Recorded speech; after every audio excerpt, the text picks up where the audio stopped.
Yes, practice paper 2, numeracy with the calculator, unit 2. So, question number 1, bearings. So, ship A is 135 degree bearing. So, put the protractor on facing up to 0. Make sure we're over the top of the line. We come round to 135, which would be here. We make a mark, and we obviously can join up point A to there. From B, we're on a degree of 215, which would mean 215, and we'd have to go clockwise. So I'm going to go the opposite way, and I'm going to do 360, take away 215, which leaves us with 145 degrees to go in the anti-clockwise direction, which would be here. And again, we can join that up.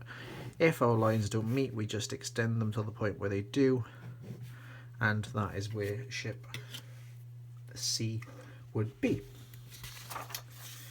Question 2, cumulative frequency. Remember, cumulative frequency is a running total, so we're going to add 38 onto 6. We've got a calculator. Make sure you get the answers right. Then we're going to add 32 on. Then we're going to add the last on, so we end up 80. Check that matches with how many they tell you there are. So, cumulative frequency, less than 48.5, so find 48.5 down here, and that's at 0. 53.5, so that's 52.5, 53, 53.5 is at 6, 2, 4, 6. 58.5, which is here, is at 44. Again, make sure you're accurate. I'm not being as accurate as I could be. 63.5 is at 76. And then 68.5 is at 80. You can join a cumulative frequency diagram up either with a smooth curve or with straight lines, it doesn't matter. The next question asks for the median and the interquartile range. So the median, if there are 80 people, it is going to be the 40th that gives us the median. So we need to read this value off down here. That's 57.5, 58, 58.5 for my median. So my median is 58.5. The upper quartile is 3/4 of the way through, so that's 60. And then again, we draw a straight line down, and that's 61. The lower quartile is 1/4 of the way through, so that's 20. And in this diagram, that comes to 56. So my upper quartile is 61, my lower quartile is 56, so my interquartile range is the difference between them, which is 5. So 58.5, lower quartile 56, upper quartile 61, and interquartile range 5. So draw a box and whisker diagram. So the shortest is at 50, so the end of my box and whisker is going to be at 50. My lower quartile is at 56, so I'm going to draw a straight line across to the point where 56 is, and I'm going to just represent the lower quartile by beginning the box part of box and whisker. The median's at 58.5, so at 58.5 I'm going to draw another straight line up. My upper quartile is at 61, so again I'm going to draw another straight line up, and I'm going to turn that into a box because that is the box of the box and whisker. And then the largest is at 68, so I'm going to find 68, and I'm going to draw a straight line across to 68, and I'm going to complete it with the final whisker, which is the end of my box and whisker diagram. Question 3. So 70% of 30,000 is how much she has, which comes to 0.7 times 30,000 is £21,000. So that's how much she earns. She travels 8,000 miles, and she can do 40 per gallon. So we're going to divide that by 40, and then we're going to times that by £6.25 to find out how much petrol costs her over the year. So over a year, petrol costs her £1,250. So she's going to lose that money. So her salary after fuel is 21,000. Take away the 1,250, so she's on £19,750. Her new salary would be 2/3 of her current with the same deduction. So her current is 21,000, and we need to find 2/3 of this. So 2/3 times that is £14,000. There are no deductions for fuel, so her new salary is £14,000. So the difference is the 19,750 minus the 14,000.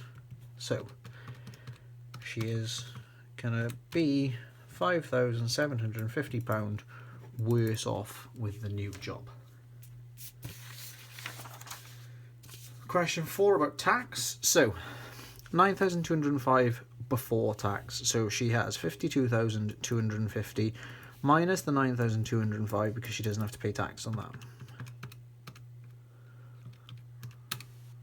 So her taxable income is £43,045.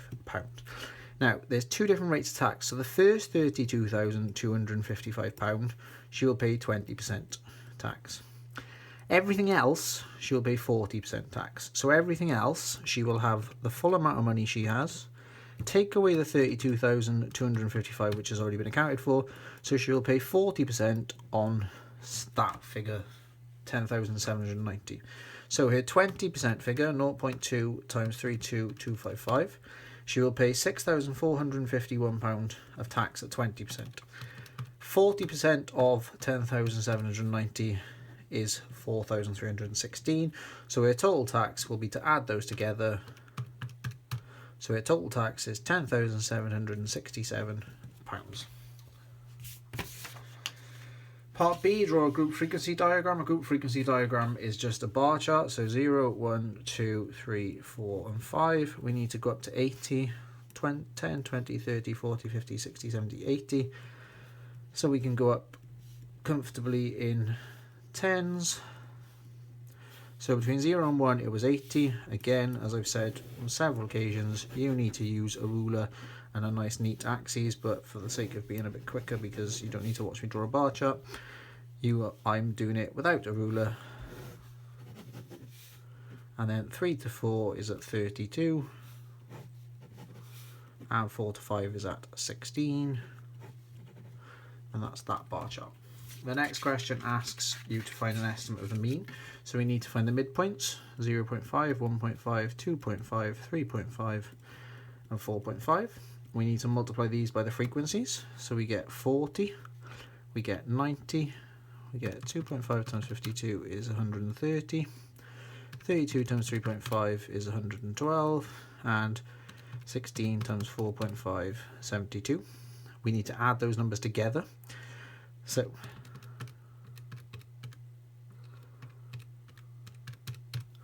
that comes to 534, and it tells us there were 240 people taking part. So we can do 534 divided by 240, which comes to 2.225.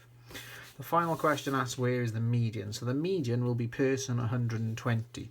So the first 80 are in here, the next 60 are in there, which takes us up to 140. So the median would be in the group 1 to 2.